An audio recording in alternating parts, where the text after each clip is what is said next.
It's recording? Alright. Alright, so can you state your name, please? Professor Siplon. Okay. I'm just going to interview you about basic media. My first question is just what kind of media do you use, whether print, film, music, social networking? In class? In class or outside of class. Either way. Print, film, social media, definitely. I guess all three of those. Mm-hmm.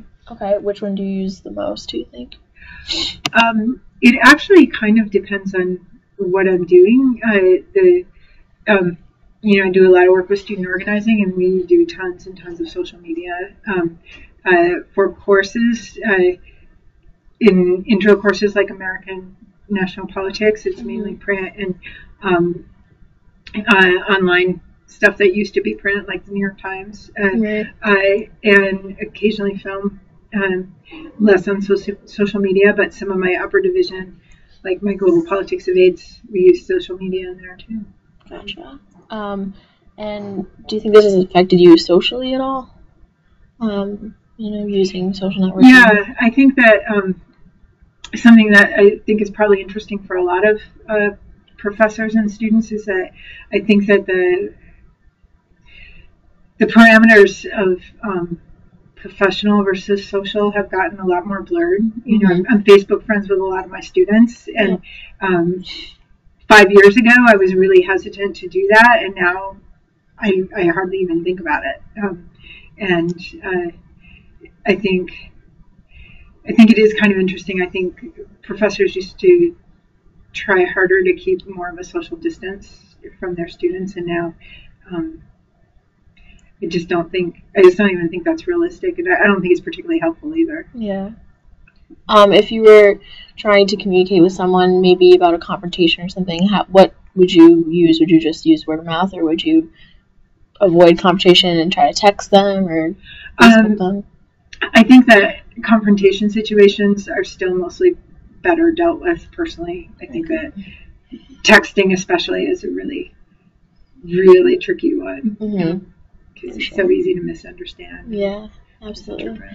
How has your media or technology helped you as a teacher or in your personal life, either way? Huge thing is that I have way better connections with alumni.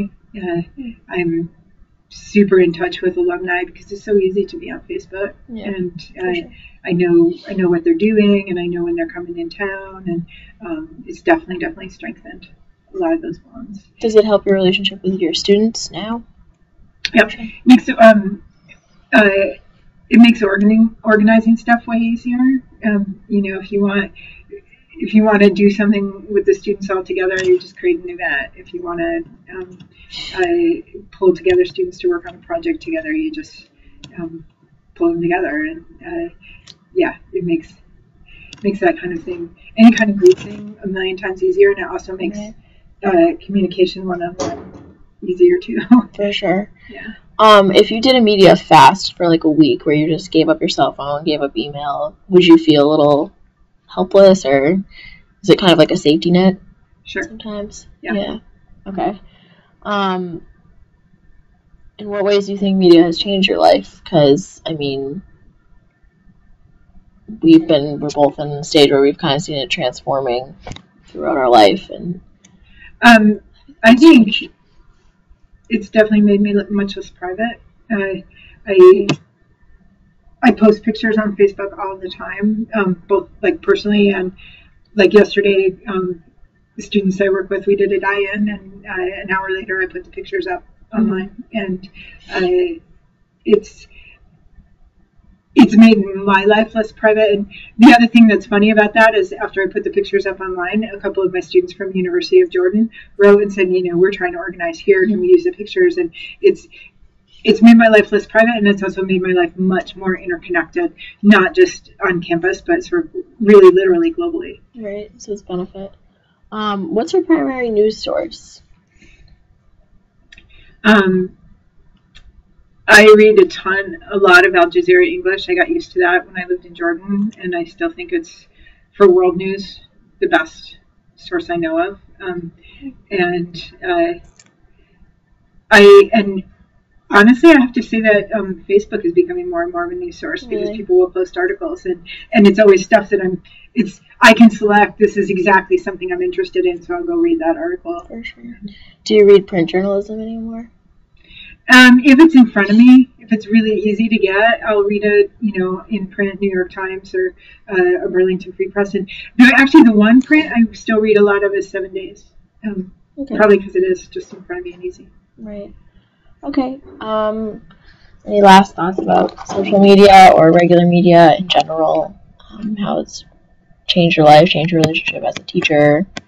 Just sort of to reiterate, I hadn't even thought about it until you asked, but I think it does really change the teaching student roles a lot, and I think it equalizes them much more and makes them a lot more casual, which in my mind is a good thing.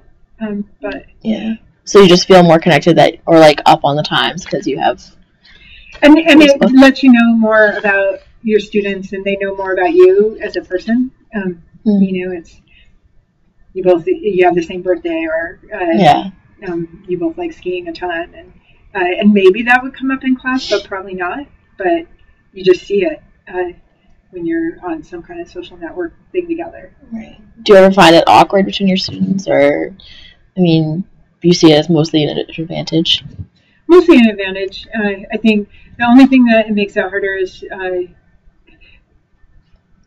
that I think the more that you personally know about and are connected with your students, the harder it makes it when you have to do something difficult, like give them a bad grade or call them in because they haven't been coming to class or something. But do you find Facebook or other social networking sites kind of, rather than separating like your work life, your home life, your hobby life, do you think it kind of puts them all together?